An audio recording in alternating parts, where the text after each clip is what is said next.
yes. Antonio, I'm a financial advisor focused specifically on the medical professionals. And so I have an opportunity to meet with a couple of deans of university, as well as some resident directors of hospitals to talk to their, actually of schools, to talk to their students. Okay. And so I wanted to get an idea of sort of approach them, because a successful outcome in meeting with them would allow me to either meet with students or send an email to students. So they're the channel to your audience, which is the students you want to talk to. Correct. Okay.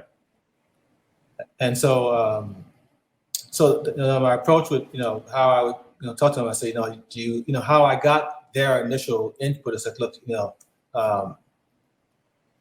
we help medical students avoid the mountain of debt that they're carrying once they graduate from medical school, and we're open to talking with you more if you think this is a problem for them.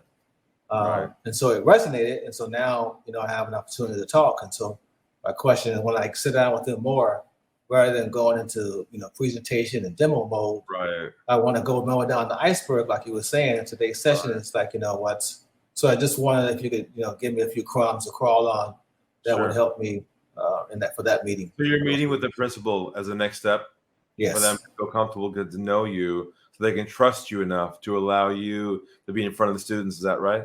That's correct. Gotcha. Okay. So when's the meeting? It's actually not until a month from now, exactly. Okay, no problem. So what you want to do in that case is, what I would do is, when you sit down with them and you meet with them, or meet with gentlemen or the woman, whoever it might be, is I would first obviously mention who you are and describe yourself, but I would attempt on your own to describe their situation and their challenge, right? These students have come to your university or school. They want to become doctors. They want to be nurses. And my understanding, that's the key word. My understanding is that they've taken a lot of debt and loans on to get here, and they'll be burdened with that in their career.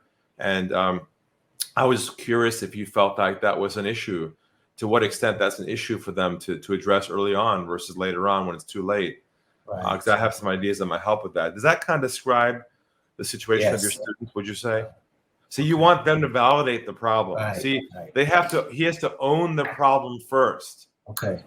As opposed to you assume it's the problem, even though you know it's the problem, and then say the solution. See, if they don't own the problem first, then they won't want to bring in the solution for it. It's like a therapist and a patient.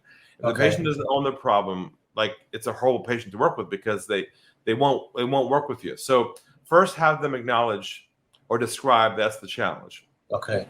Then what I might recommend for you is that you work on creating a roadmap, a visual tool that you can laminate and roll into a tube and carry the, like an architect has a blueprint in the tube. Bring the tube with you to the office, to the meeting. And by the way, I want you to come to the meeting with nothing else in your hands but that tube.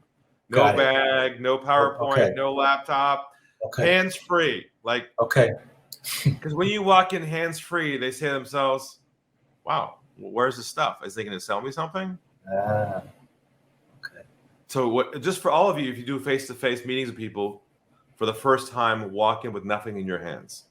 Got it.